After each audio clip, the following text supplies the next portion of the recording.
Hello, once again, everybody. Welcome to our Soccer's Overtime Quarantine Summer Chats here, courtesy of Zoom. And I am joined by Slavisa Ubiparipovic. It is Slav Week. Welcome, my friend. Thank you so much for a couple minutes. Thank you, Craig. I appreciate it, man. It's good to be with you and good to see you. Good to see you as well. Let's go ahead and just start. We've got a lot to talk about, and we're going to have some fun. But let's start with what the MASL was talking about, because there was a non-zero chance that I was going to be seeing you much quicker and maybe in a much different situation. The league had been mulling a proposal to go back to your old digs in Utica and to host a tournament. And I know some of the boys even started getting their running in and kind of getting ready. And then, of course, it was knocked down in some ways as soon as it was announced, but it was officially made last week. Were you disappointed, or were you not surprised when you heard that? I was definitely disappointed, but not surprised. I was all for it, and most of the guys that I've talked to were for it. So kind of more disappointed than it didn't happen. I thought it was a good chance to get our sport exposed to the whole country, pretty much. If we had ESPN and all these other big news, big channels looking to broadcast it, so that would have been great. But unfortunately, a lot of guys didn't like the idea and were still afraid of the COVID, so didn't really happen. But hopefully they'll figure something out. We still got time, and whenever they are ready to play, I'm ready to play. I figured as much. Absolutely. And, it's the COVID situation, but it's also not being able to travel from Mexico, right? I mean, I just thought the idea of having a playoff without the Flash didn't make much sense. Yeah, it does. I mean, I understand. And then that's also unfortunate that it happened like that. And like you're saying, I didn't really look at it like that. And having the playoffs without them and Sonora, who knows what would have happened with them, and maybe they could have made it. So they should wait till everybody can participate and do it the right way, and then nobody can complain and say we won it without them. Well, we're going to keep our fingers crossed that time is on our side, the summer's on our side, and hopefully the league will come to some sort of arrangement. Meanwhile, the waiting is killing me, my friend. It's like by this point, normally we would have actually finished the MASL transfer window, and we would have seen free agent movement. We would have seen signings, and instead everyone's kind of in this stasis. I mean, lockdown. Yeah. Yeah, nobody really knows what's going on. And I talked to a lot of people from the league, and nobody really knows when we're going to restart. I'm getting people asking me, are you guys going to start on time? Is it going to be pushed back? I have no idea what's going on. I just tell them, it should be on time. And looking at our league and looking at how many fans the game draws, I feel like from all the sports, we should be able to reopen sooner than anybody. It's very easy to space out our fans, and I don't understand why we even haven't restarted.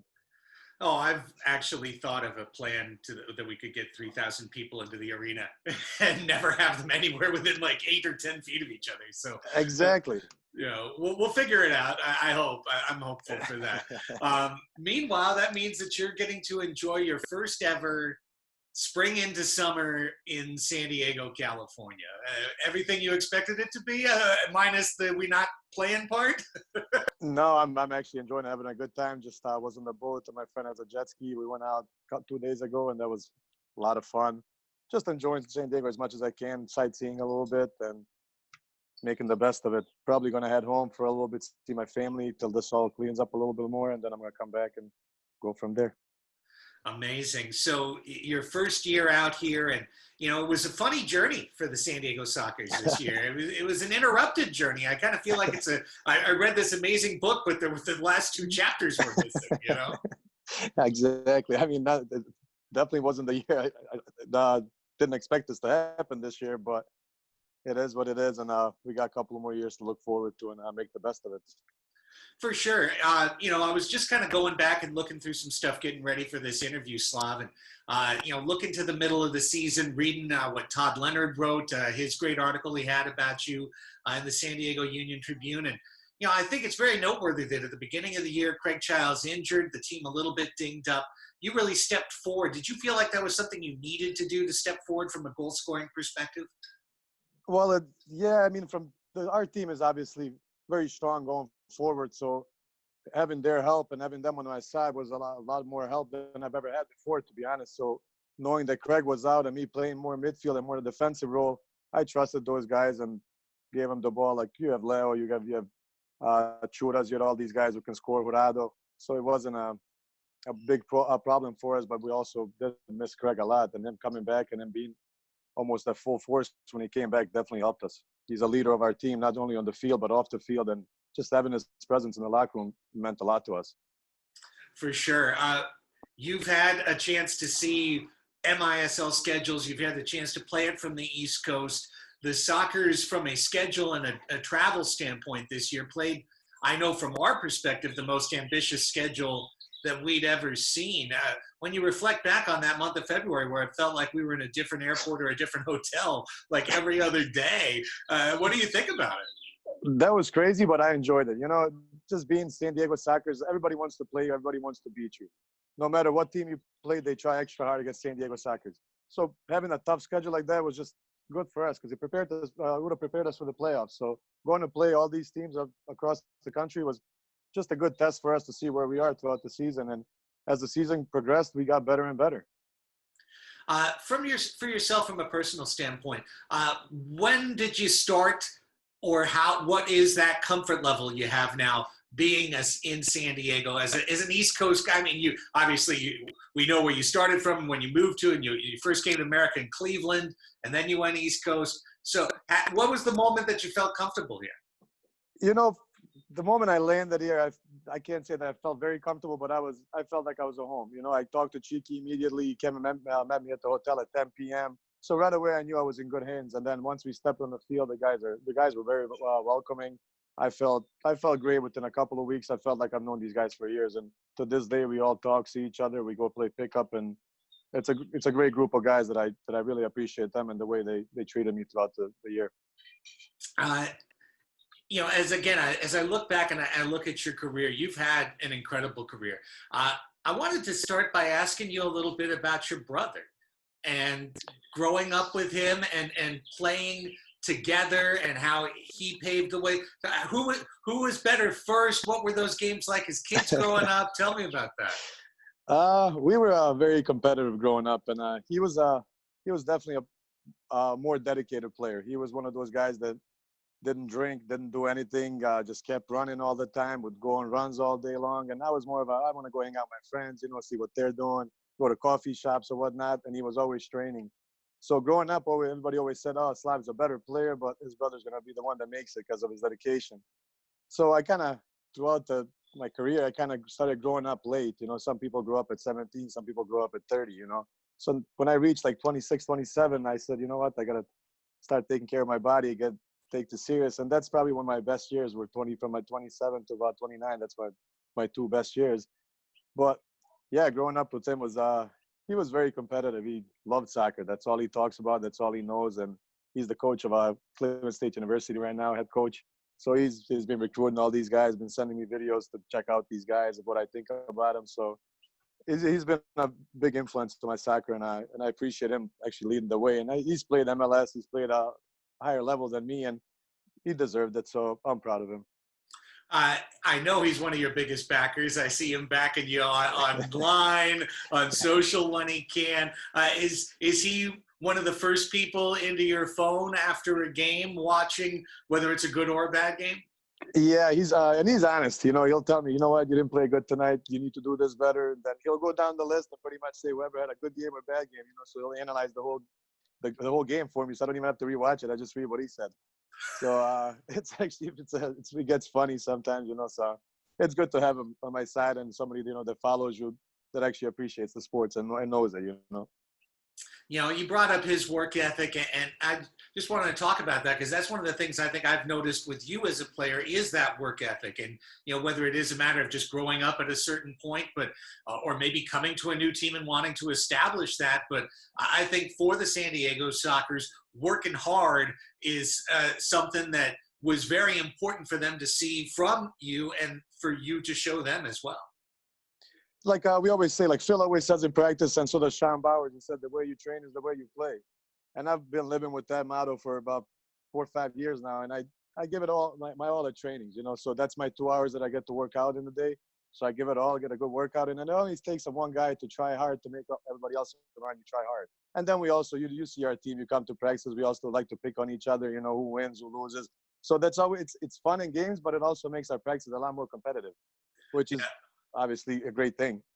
Well, for people who don't see it, I think what's amazing to me is that, yes, scrimmages will be competitive, but the little games you guys play before are like way more competitive. That one where you all bouncing off each other's head. What is that even called? You guys kill each other on that. I don't think the game has a name, but it means a lot when we play it. Yeah, it's insane. And that's a camaraderie. How have you enjoyed being on the regular during the season with some of our Mexican teammates, guys who are mostly Spanish speakers? I always wanted to learn Spanish, so I knew a little bit coming into here, but listening to them, to me, it doesn't bother me. I like their music. I love Spanish food, the Mexican food, whatever.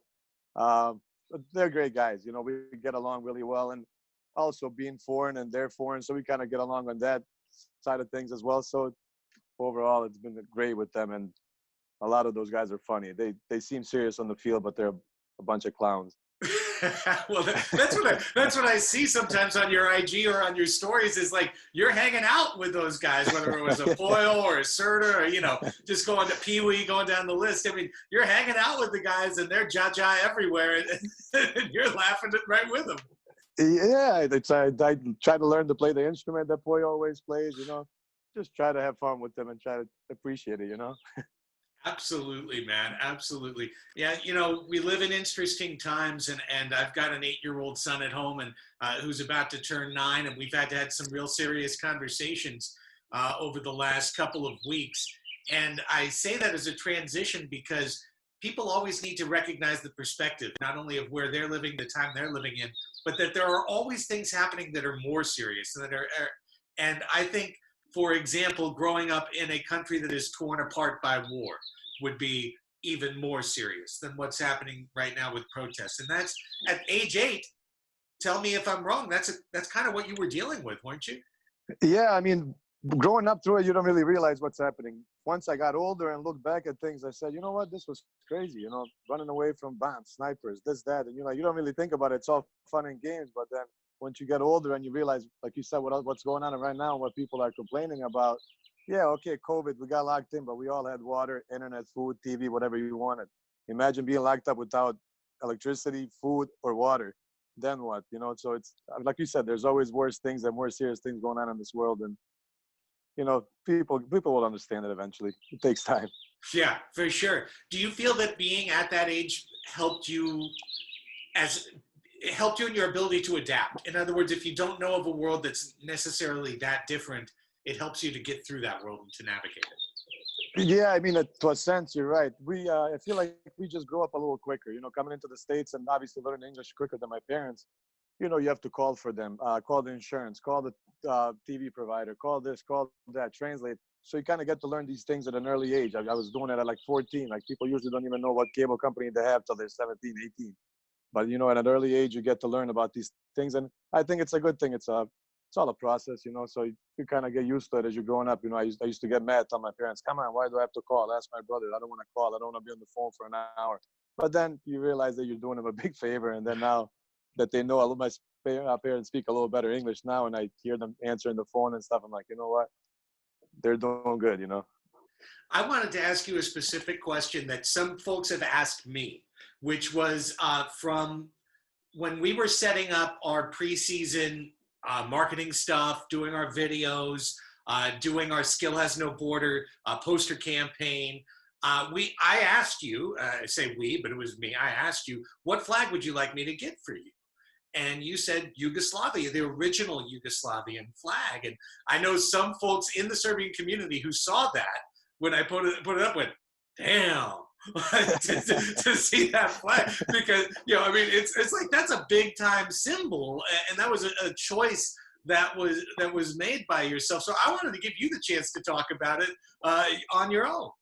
Well, I was born in '87, which during that time Yugoslavia still existed, so I was technically born in Yugoslavia. So, and I'm somebody that always supported it. I obviously didn't agree with the war, don't agree with this hatred towards people because of their religious beliefs. That's all just stupidity to me. And to have a war over it and kill each other, people that have lived all their lives together, to end up shooting at each other over just obviously politics, religion, whatever it was just stupid to me. So I've always been supportive of Yugoslavia, and I hope one day the countries reunite, because that whole region needs to be united in order to succeed and be successful.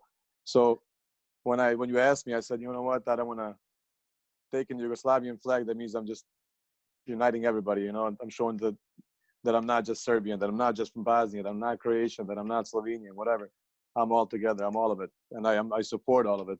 So whenever Slovenia plays Macedonia, Croatia, Bosnia, I support them. You know, those are my countries, regardless of what they believe in and what politics they want to lead.